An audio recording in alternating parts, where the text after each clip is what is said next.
All across the world are rocks that bear the paintings of our ancient ancestors. Much of their artistic interest focused on the animals that they saw around them.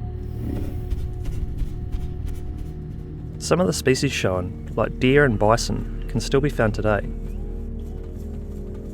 Others, like cave bears and European lions, have long since gone extinct. In the Lascaux Cave in the south of France is a particularly fascinating scene. Created some 20,000 years ago, it shows a man who has either been injured while out hunting a bison, or has become incapacitated after performing a ritual using its intestines. Lying in a physiologically excited state, his face has been transformed into that of a bird's to indicate his passage from this world into some other. To early humans, the world would have seemed to be bursting with spiritual life. They would have imagined it widely in trees, rocks, and animals.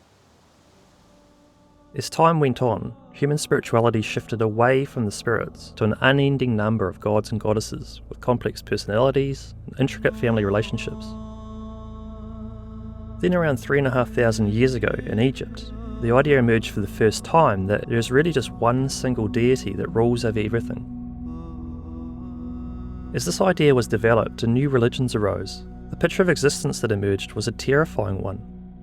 According to the prophets that spoke, this divine power has an enormous appetite for worship and obedience, and it created us with that very purpose in mind. While it loves us beyond measure, it has also advised us that it is fully prepared to punish us for eternity if we should fail to live according to its wishes. In recent years, a strikingly different collection of perspectives has been gaining more attention, thanks in large part to the internet.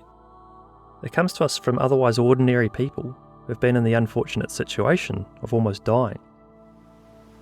Every near-death experience is different, but a generalised story is for someone to find themselves drawn through a tunnel of light into a domain of unconditional love, often described as being thousands or even millions of times anything that can be found on Earth. They are then greeted.